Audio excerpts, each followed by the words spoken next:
Let's talk about all the gorgeous places in our favorite movies that you can actually spend the night at. I'm talking about the Iron Man Villa with panoramic beach views, the Dutton Ranch that actually functions as a working farm, and the infamous Twilight house. Let's talk about the insane mansion that's supposedly set on a seaside cliff in Malibu, owned by everyone's favorite superhero, Tony Stark. The question is it real? Well, yes and no. There's definitely not a futuristic mansion on that cliffside in Malibu.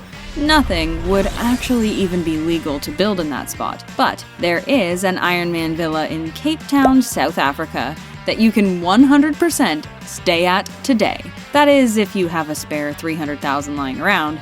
Yeah, $300,000 per night. The home is influenced by 1960s California architecture and has some incredible panoramic views of Clifton's beaches, the 12 Apostles mountain range, and the Atlantic Ocean right below. So yeah, absolutely gorgeous. I'll most definitely be staying there strictly in my dreams. So are there any Yellowstone fans here? Anyone who's actually watched the show has definitely pondered staying on their Montana wilderness set. Some good news? You actually can. The real Dutton Ranch is in Darby, Montana, and it has cabins you can rent by the night. The most surreal thing in the world and the most humbling thing in the world is when you're sitting in your own living room. You can sit in my living room or you can leave it. Watching a show that's filmed in your house. The land actually still functions as a working farm, but the current owners have offered up 2 cabins as vacation rentals, Lee Dutton's cabin and Rip's cabin. There are 360-degree views of the Bitterroot and Sapphire Mountains. The cabins were built in 1916 and serve as staff housing. In total, they can sleep up to 8 guests and start at $1,200 per night. I'm talking specifically about the Lord of the Rings and Hobbit trilogy's homes. If you're a fan of the Lord of the Rings series, just take a little trip to New Zealand, where the majority of Middle-earth was filmed. You can take a guided trip through the Shire, have a 2-course banquet feast served inside the Green Dragon Inn,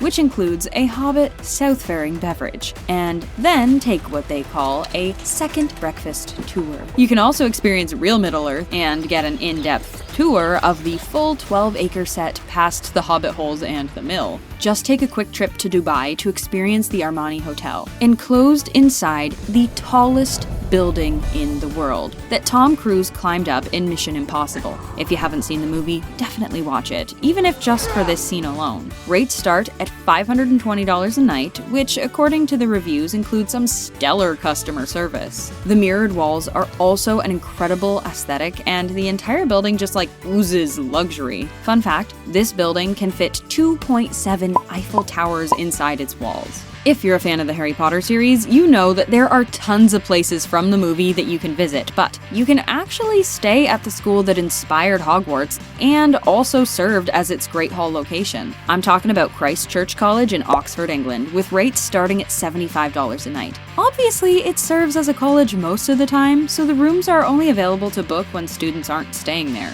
typically during summer and Easter break. But otherwise, you can definitely fulfill your Hogwarts dream and wander those dark, rustic corridors as you play the Harry Potter theme from your phone. This one is for all of my horror movie fans out here. Let's talk about the inspiration behind The Shining. Wendy, I'm home. So, Stephen King and his wife ended up at the Stanley Hotel in Colorado just as it was about to go out of business. It was once absolutely stunning, but at the time it needed a bit of a makeover, resulting in a bit of a restless night, even though the place was eerily quiet. Stephen King ended up having a nightmare, which was the inspiration behind the classic novel. After waking up in a cold sweat, he went out to the balcony and had a cigarette, and ended up coming up with the plot. Now, the hotel is a major success, and guests can wander through the renovated 142-room hotel and even stay in one of the spirited rooms, which are rumored to have high levels of paranormal activity.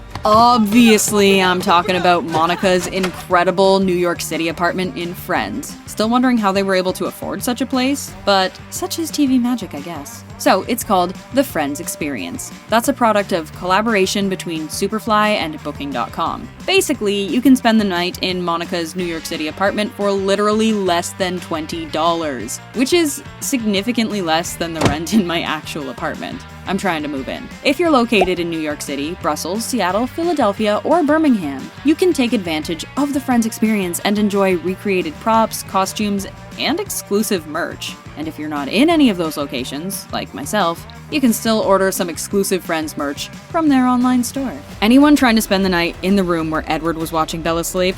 I like watching you sleep. Well, you gotta get in there a year ahead of time because this house is fully booked until then. What's cool about it is that it is truly an actual Charlie and Bella Swan house that was used for filming. So yeah, you can actually sleep in Bella's bedroom or hang out in the lookout room that overlooks the front yard. If you're Team Jacob, you can also stay in what they call the Jacob Black guest room. Just off the main downstairs entryway, it's a 2-night stay minimum, but you might be able to stay for one bookend night, starting at $380 per night. So when Tony Stark wasn't hanging out in his Malibu mansion, he took some solace in a quiet little lakeside cabin. You can do the same with an Airbnb reservation in Fairburn, Georgia. It'll run you $1,000 a night, but it'll sleep 6 and you'll have 2,000 acres of land to explore during your stay. It's pretty secluded, located on a private property in the middle of Buckhart Farm, but it's conveniently only 30 minutes away from Atlanta. This could be your next, very expensive, home away from home to do a little fishing, watch a horse show, and pretend to be Tony Stark. I'm talking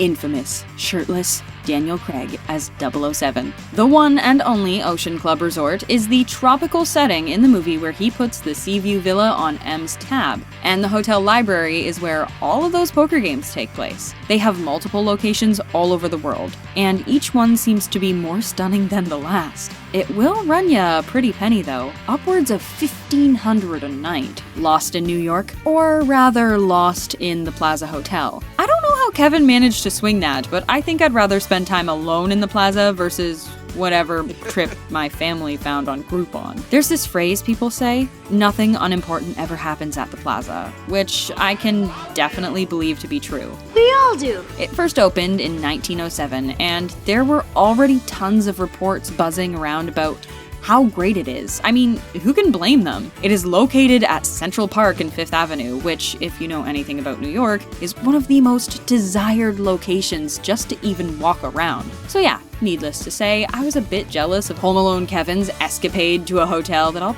probably never see the inside of. Here we have yet another stunning hotel. This one is in Salzburg, Austria. The film's viewers know the place as the Von Trapp family home, and the hotel definitely leans into it. From the lakeside terrace to the Venetian room, which was created on a studio soundstage, the hotel is filled with references to the Von Trapp family. The 55-room hotel was built in 1736 and is surrounded by 17 acres of land and has incredible views of the surrounding mountains. So, who's saving up for their next weekend trip? I know I'm trying to hit up that Yellowstone ranch, but I don't know if I can wait an entire year to get into my Bella Swan era. Which spot are you putting on your vacation list?